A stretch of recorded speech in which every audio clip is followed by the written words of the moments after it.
Hello, everybody. Welcome to the very first video of 2019. I'm seeing a lot of people putting out videos about things that they're going to do in 2019. Here's my list of things I'm not going to be doing in 2019.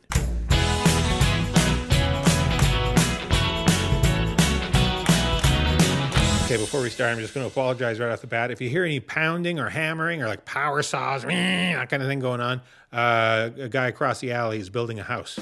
And it's noisy. Building a house is a noisy endeavor. There's no getting around it. So I'm not going to go out there and go, hey, could you not build your house? I'm making a YouTube video. Could you just have your crew shut down, go have a sandwich for a few minutes? I'm making a YouTube video. I understand in the priority of what society needs, shelter comes before YouTube videos. So just bear with me. It's not that loud, but every now and then you might hear a little something. Bang, bang, that kind of thing. Ah, my thumb! That kind of stuff. So I apologize in advance. Oh, and if you're new to the channel, feel free to hit the subscribe button. Subscribe to the channel, hit the little bell notification too. That way you'll always know whenever I post a new video. All right, let's dive into it. Here's my list of, I think it's 7 things. I made a list of things that I'm not going to do in 2019. Thing number one, I'm not going to respond to anything negative on social media. You know, sometimes on Twitter, I mean, people are basically very, very good. 99.9998% of people on social media seem to be very cool people, and I enjoy conversing with them. Feel free, by the way, to follow me on Twitter or Instagram at BrentButt. But I don't, every now and then you see a negative comment. That's going to happen. Usually I just let them go by. I don't, but if I'm in a certain frame of mind, if I'm in a nasty frame of mind or I'm sour about something and I read a negative comment, I might respond to it. Normally I just get a kick out of it. There's one person on Twitter, especially once a year or twice a year, maybe. They don't even follow me. They'll just pop on my timeline and talk trash. They'll just attack me about how crappy I am. And then they go away. And it tickles me endlessly. There's very few things on social media that tickle me more than that person just... It's like to have a calendar thing set up. And they go, well, it's time to go on and grease out Brent Butt. And they come on the Twitter and they let me have it. And then they disappear again. And it's so weird and random that it cracks me up. But here's the thing, you know, your instinct is to fire back. If somebody says something crappy, you get your hackles up. It's not worth it. First of all, is there anything more pointless, useless, and a bigger waste of time than a Twitter fight? Twitter argument. Is there anything that accomplishes less in more time than an ongoing Twitter battle? I certainly can't think of any. So it's not something that I've ever done very often, or like a YouTube comment. If somebody leaves a nasty comment, feel free to leave a comment of any kind down below, by the way. They all help out the channel, good or bad. But I'm not going to respond to anything negative online. It's too much, life's too short, especially if you eat the foods I do.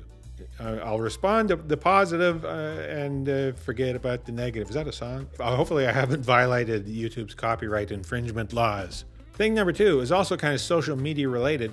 I'm not going to pick up my phone while I'm laying in bed still. You know what I mean? Like sometimes you get up, like you wake up, your brain is awake enough that you're not going to go back to sleep, but it's not awake enough to talk to your legs and say, hey, maybe we should stand upright.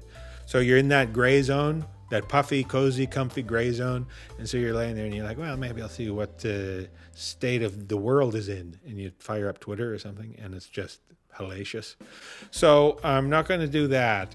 I'm not going to lay in bed and look at any social. I'm not even going to touch my phone. I mean, I'll see what time it is. But I'm not going to look at my phone until I've been up for 9 minutes. That seems reasonable, right? Get up, maybe make a coffee, put on some socks, then tackle the world. Keeping in the social media vein, rule number 3, I'm not going to respond to any post where somebody's taking a picture of somebody and just is making fun of them, you know?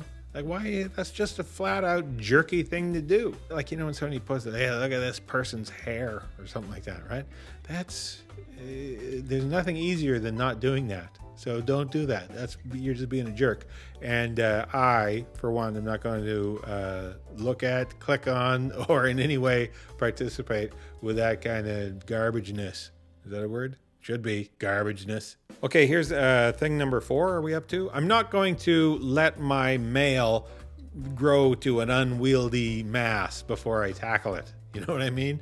I still get a lot of mail. I get a lot of physical mail at the office because I run a conglomerate. I run a giant media conglomerate.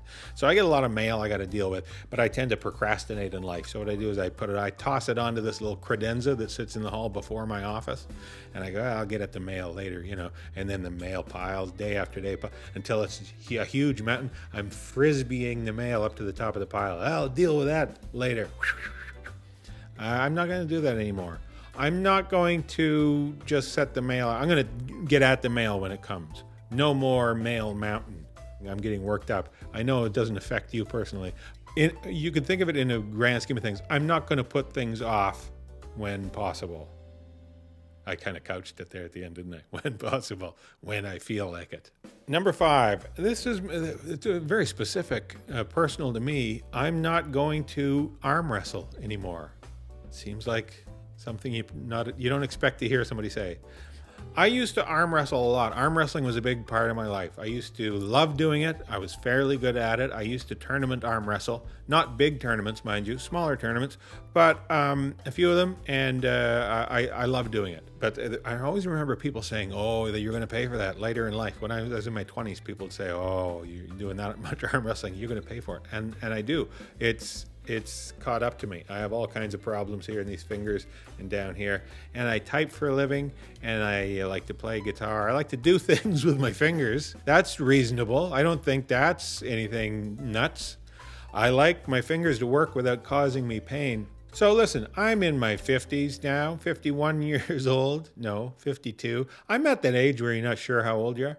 I'm 52. What do I don't have to physically best another man anymore in my life. I never really had to, but I used to get a kick out of it. And even through my 40s, there's something very satisfying about just crushing a 22-year-old, right, in an arm wrestle in a bar. There's something very gratifying about that. Anyway, those days are behind me now. Sorry, anybody out there who's been working up to challenging me in an arm wrestle and beating me. It's not going to happen anymore. I'm accepting no comers. Also kind of sporting related, if arm wrestling is a sport. I am not going to sulk when my team loses. I watch a football game or watch a hockey game, and if my team loses, it's not a full-on pout. I wouldn't say I'm pouty, but definitely glum. I get glummer than a grown man should when a team that he likes has lost a sporting event. It's not a huge thing. I mean, game to game. If you're vying for the championship and your team loses, you don't get a shot at the championship very often, then your little dark cloud is warranted for a while. But if it's just regular season game and my team loses, I'm going to roll with it a little better than I have. Like I said, I've never pouted. I'm not kicking over furniture. I'm not shouting at children in the street or anything. Just kind of glum. I'm like this. So what is that? That's 6. I think I had said 7. I can't think of the 7th thing. Thing number 7, I'm not going to do in 2019. Dunk a basketball. I mean, never say never, but it's never going to happen. All right, that's it for my little anti-resolution. Resolution always seemed like a too strong a word anyway for something that you're going to give up on in 72 hours. So this was my anti-resolution. Thanks for watching. Feel free to subscribe. Like I said, tell the world about the channel. Spread the word. Tell your friends about the Butt Pod YouTube channel. And also don't forget to listen to the Butt Pod podcast. That's where it started all this, really. It was my audio podcast. You can find it on iTunes or Stitcher or Spotify, or you can just go to thebuttpod.com. Don't have to download anything, just listen to it right there. All right, thanks for checking out the video. I hope to see you again soon and often. Okay, drive safe.